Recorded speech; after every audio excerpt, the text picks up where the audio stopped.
Welcome back. Well, I did 2 videos last week that were totally off our usual topic, just out of left field.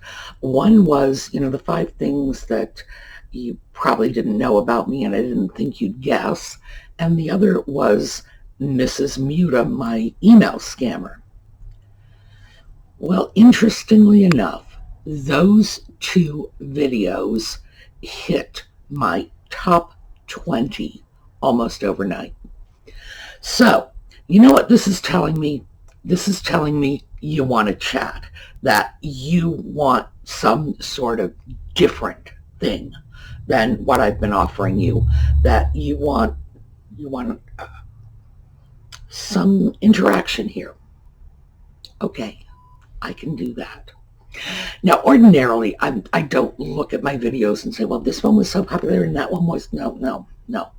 I'm in this for the opportunity to provide topics of educational interest. But as an adult educator, one of the things I do know is that when adults don't like what you're doing, they will tell you. And when they do like what you're doing, they tell you that too. So it doesn't take much to read an adult. They're just right in your face about it. And as I say, what I'm getting from this is that you want some different stuff. And I get that. This is not the same world we were living in when I first started this channel over a year ago. Things are very, very different out there. And I know that for many of you, the channel has become something else, not just a place to go to figure out what to buy at the thrift store. So I don't have a problem with this. I really don't. And we're going to try this. Not 100%. I'm still going to, throw in the Asian porcelain and whatever. But if you want the chat time, that's fine. I get it. A lot of us really, really need this now. So when we get back, we are going to talk about what my childhood as a little blind kid was like. See you in a minute.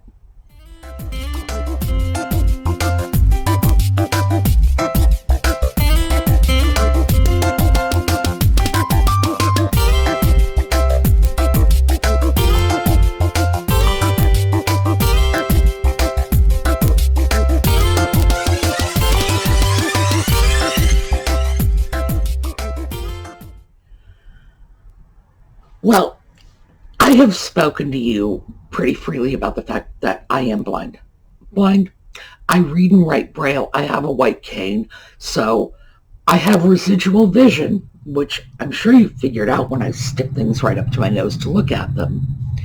But in terms of the blind universe, more than 90% of people who are blind have residual vision.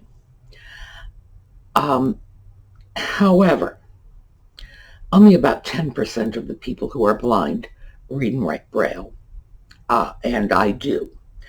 And that is an indication of being in sort of that lowest 10% in terms of usable vision.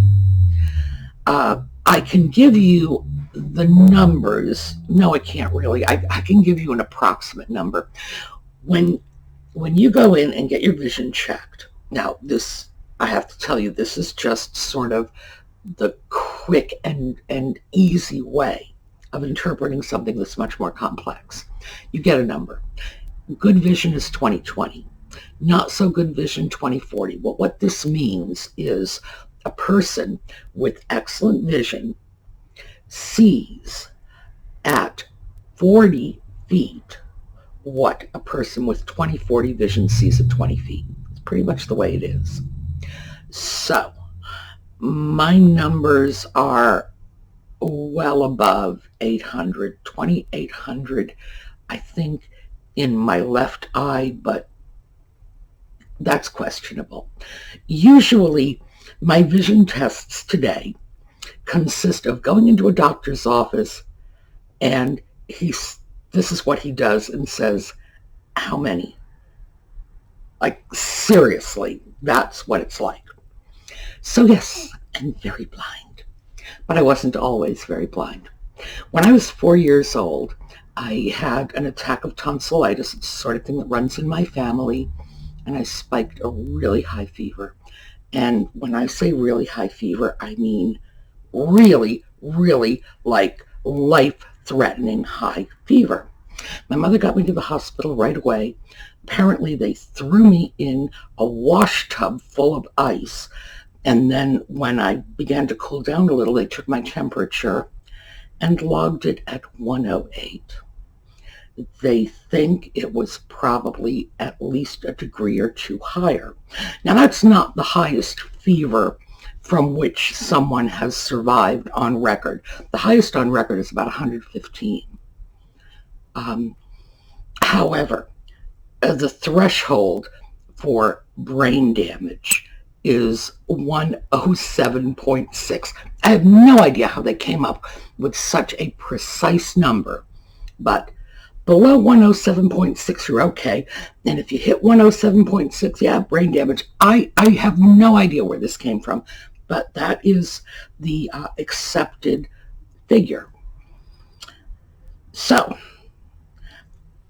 I'm 4 years old. My mother takes me home from the hospital. And I don't remember any of this, by the way, which is really good, because I have a feeling that having a raging fever and being thrown in a tub full of ice is something I do not want to remember.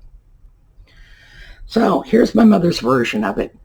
They told me that you were probably going to be a little slow-witted after that fever, but you know, the only thing that happened was you just got very, very clumsy. Walking into walls, walking into the tables. I have no idea where your sense of balance went. Okay, Ma. Yeah, how observant of you. The truth is, my mother was in complete denial. She never accepted the fact that there was anything wrong with me. Did not. I got a little clumsy. That was all. What's the big deal? And this is like right up to the end of her life. My mother would say things to me like, you know, if you keep messing around with that Braille, you're going to lose your ability to read and write in print. And then where are you going to be? Well, I'll tell you where you're going to be. You are going to be on the corner of illiterate and stupid streets looking to catch a bus out of town. How would you like that? Yeah, Ma, I'll just put the Braille away and I'll become sighted again. No problem.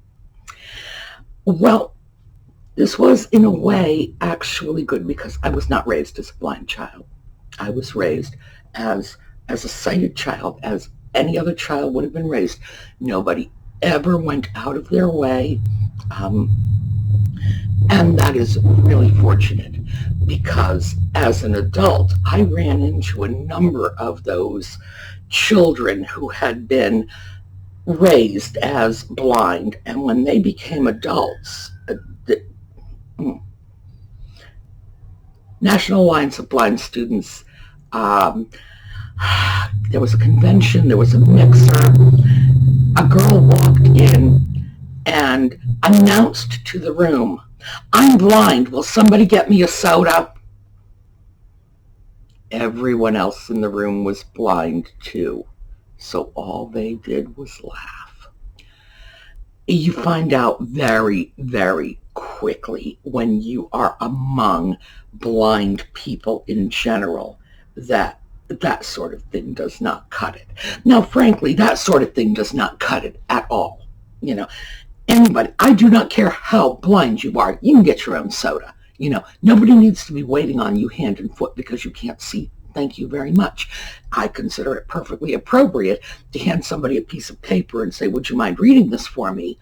But go get me a soda? No, I'm sorry. You know, blind does not excuse you from taking care of yourself.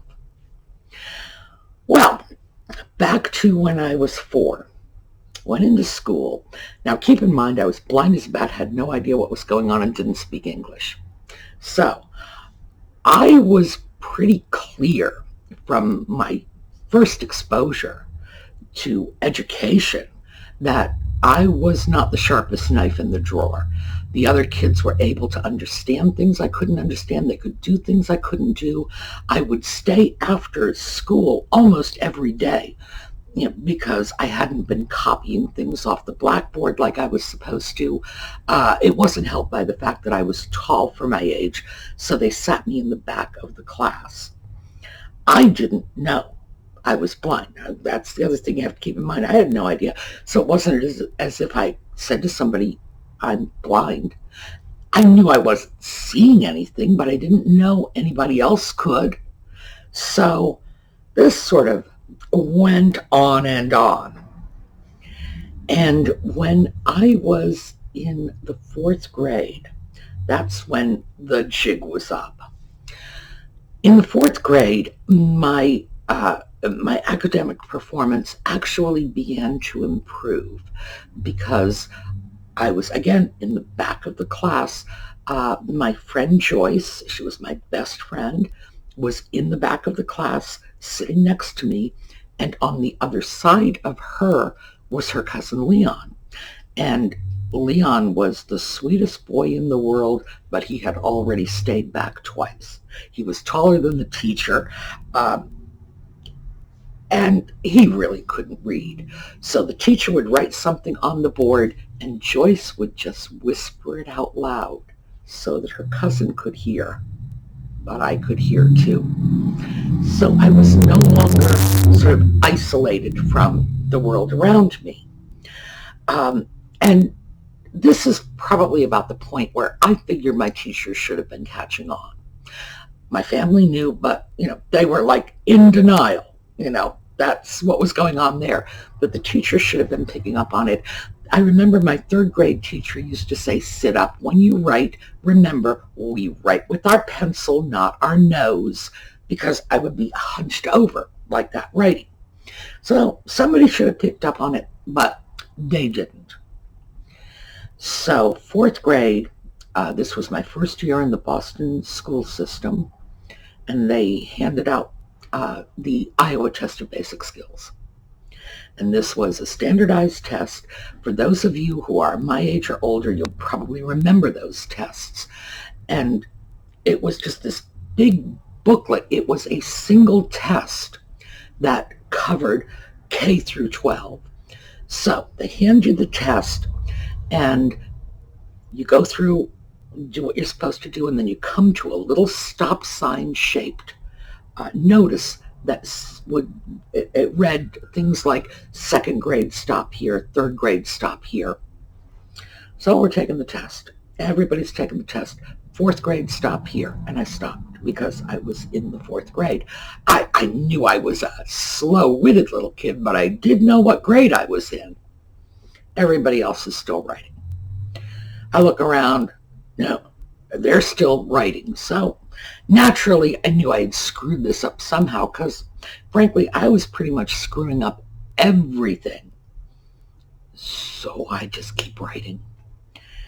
And I would stop periodically, look around, everybody is still writing, and so it's like, finally, I ran out of text, and everybody was still writing, and I started crying. That was when my teacher decided I was overwrought from the exam experience and sent me to the nurse's office so they could send me home. Okay.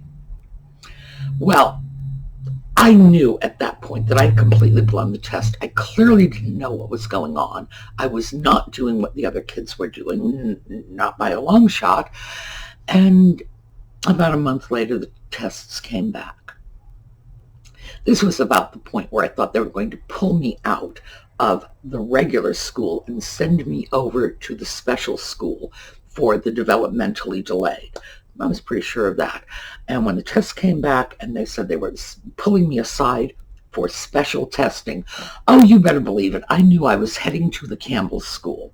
And that was the school in Boston at the time for children who were developmentally delayed. This was at Campbell School for me. So when I went into this new batch of testing, I was just sort of in overdrive. I boy, I answered those test questions like my very life depended on it.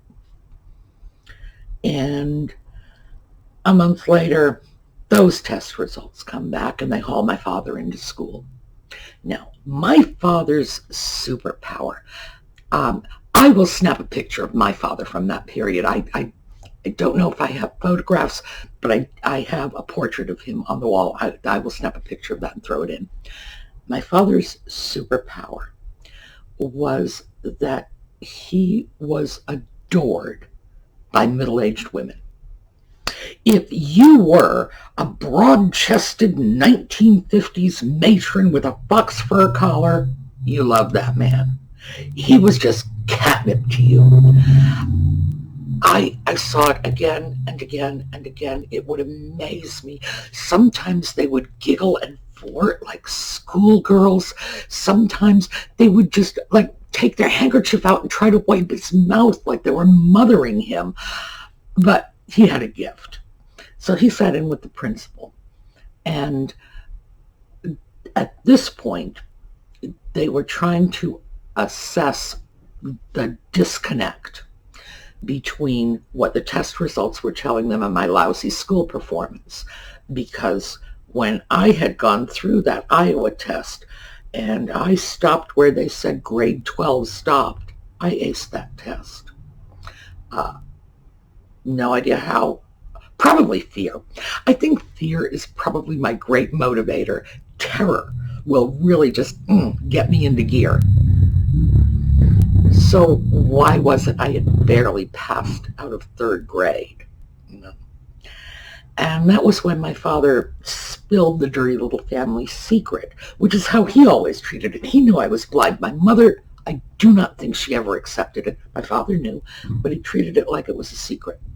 I thought for a long time that it was because he was ashamed of me, but his reasoning was very, very different. He had served in the Second World War. He had served in Europe. He was very clear about what had gone on in Germany. And in Germany, people with disabilities were the first to go into the extermination camps. I think he was terrified of what would happen to me if it got out. I know that doesn't sound rational, but as my father always used to say, when it comes to my children, I am not a reasonable man. I always said I was going to put that on this gravestone. I never did, but maybe I will.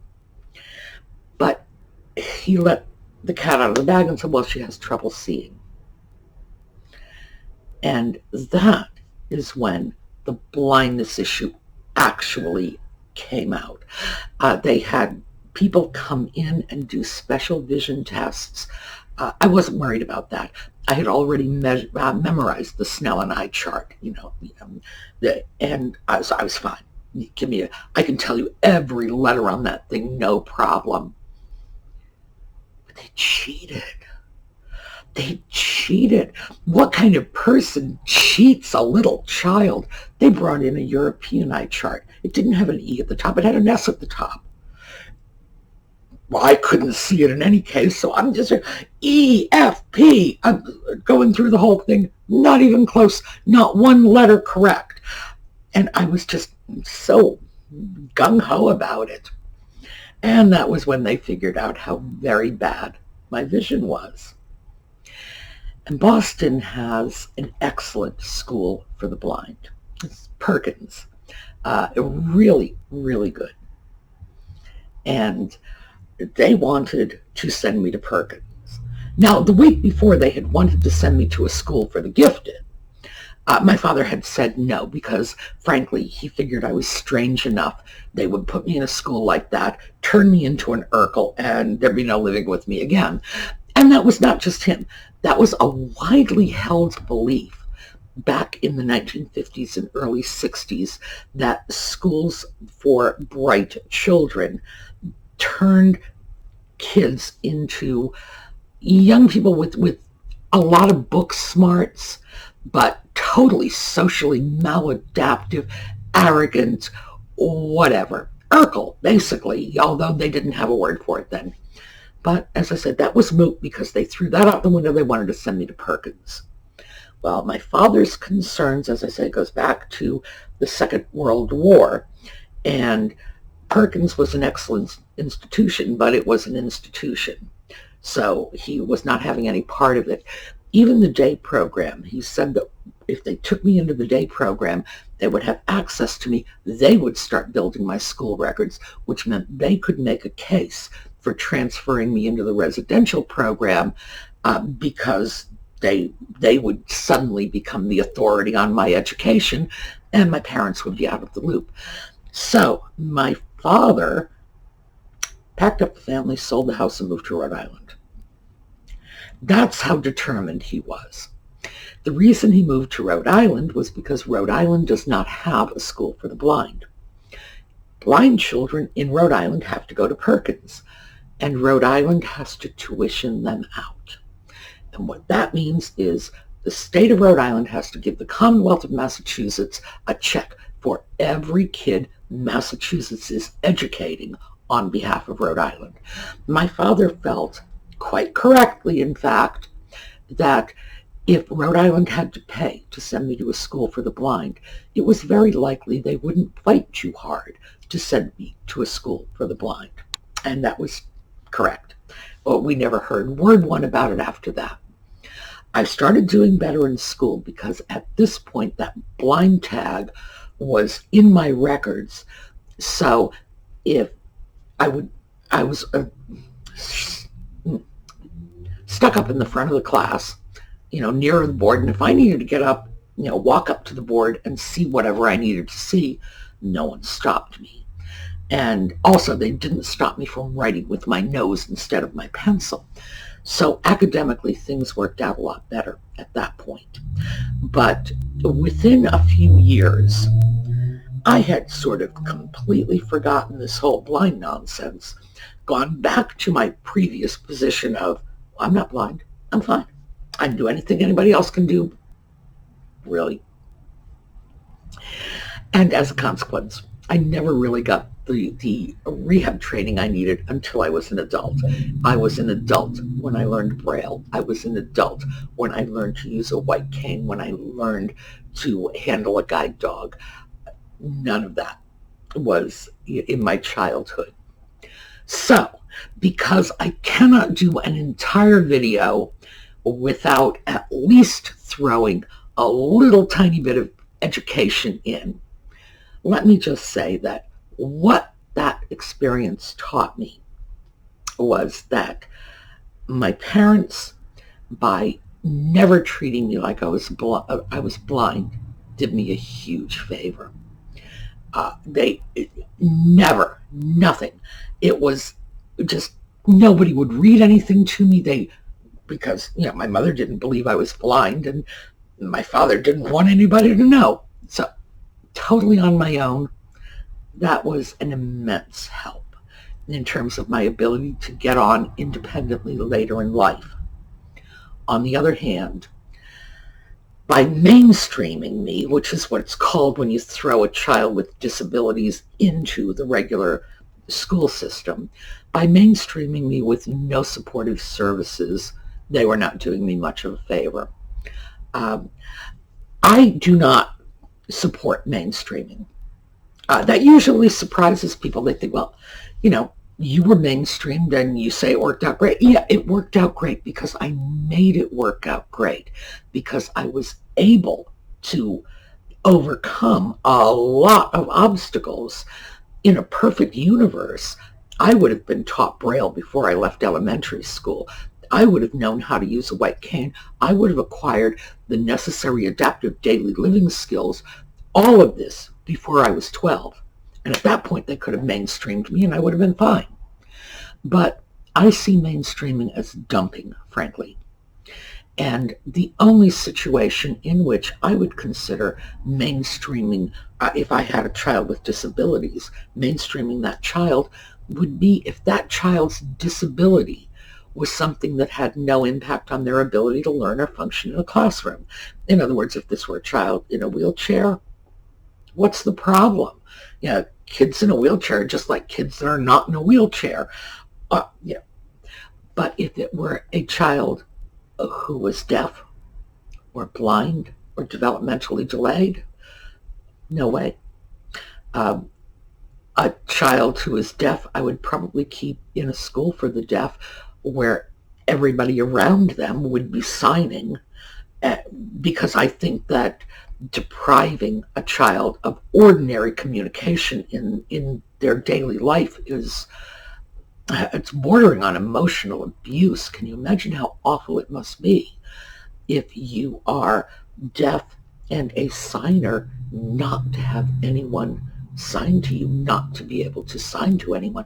To me, that's just a frightening concept. So, no. Blind child, as I say, first 6 years, bang, school for the blind. After that, sure, because you have to lay the foundation. A child with developmental disabilities, no, not on your life, because that really is dumping. That's what happens in the educational system when children with developmental delays are thrown into the regular school system, even if they have supportive attention.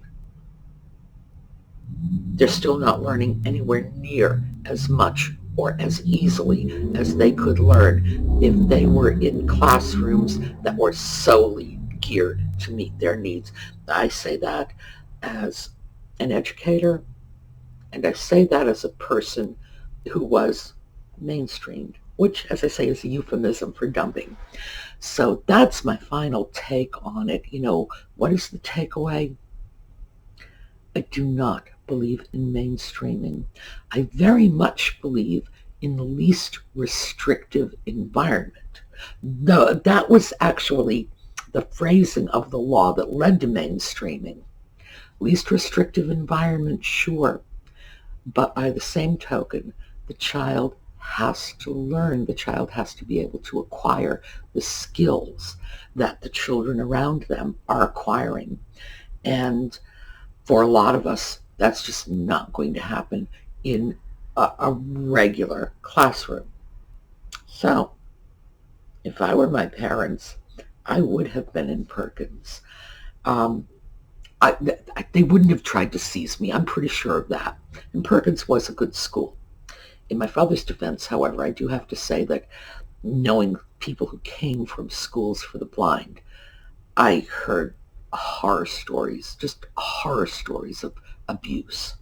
But Perkins was not one of those places. So, if I were them, I'd have shoved me in Perkins and not taken me out until I was about 11 or 12. Then, fine, because I would have had all of my Braille, I would have had all of my mobility, I would have had all my adaptive daily living skills, and I would have been bulletproof at that point. All right, so that is my life in a nutshell as a blind child. And if you like that one, I'll give you some of my blind stories from college, which are actually funny. These childhood, I don't know how funny that is, but the ones from college, those are entertaining. Let me know, because if you want this channel to move in a different direction, remember, I've said from the beginning, this is not my channel. This is your channel. You tell me where you want it to go. Okay, very quickly, we are going to sign off with JLS's beautiful sunset pictures. I am hoping to do some more sets of videos. People have sent me just lovely pictures, and I'm hoping to amass some more of these so that we have some variety in our minute of silence and calm, take our breath. I will see you all tomorrow. Have a fabulous day.